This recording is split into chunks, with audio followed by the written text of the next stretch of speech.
Una notizia che potrebbe scuotere l'asse Torino-Napoli ha appena preso piede e coinvolge niente meno che Victor Osimhen. Sì, l'attaccante nigeriano potrebbe essere sulla strada della Juventus e la trattativa, che sembrava impossibile, comincia a prendere forma. E naturalmente siamo tornati con un altro aggiornamento caldo dal mercato italiano. Quindi mettete subito il like, attivate il campanellino e iscrivetevi al canale.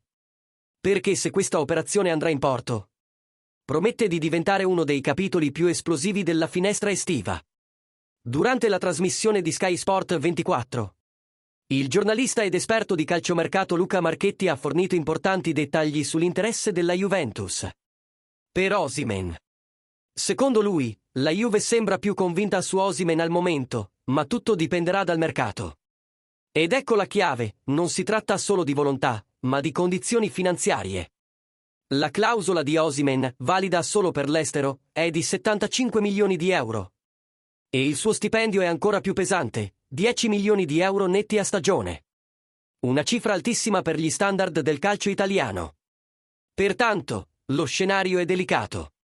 La Juventus sta lavorando dietro le quinte per due nomi importanti, Victor Osimhen e Jonathan David. La differenza è che David ha un contratto più flessibile e potrebbe arrivare a costo zero, il che lo rende un'opzione strategica e finanziariamente più fattibile.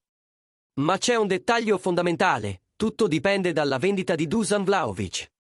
Se l'attaccante serbo verrà ceduto in questa finestra di mercato, e questo è il grande enigma dell'estate bianconera, allora la Juve avrà spazio in rosa e nel budget per tentare l'audace combinazione David e Osimhen. Ora immaginate questo scenario che si concretizza. Osimhen che indossa la maglia della Juventus dopo anni passati a terrorizzare le difese italiane con il Napoli.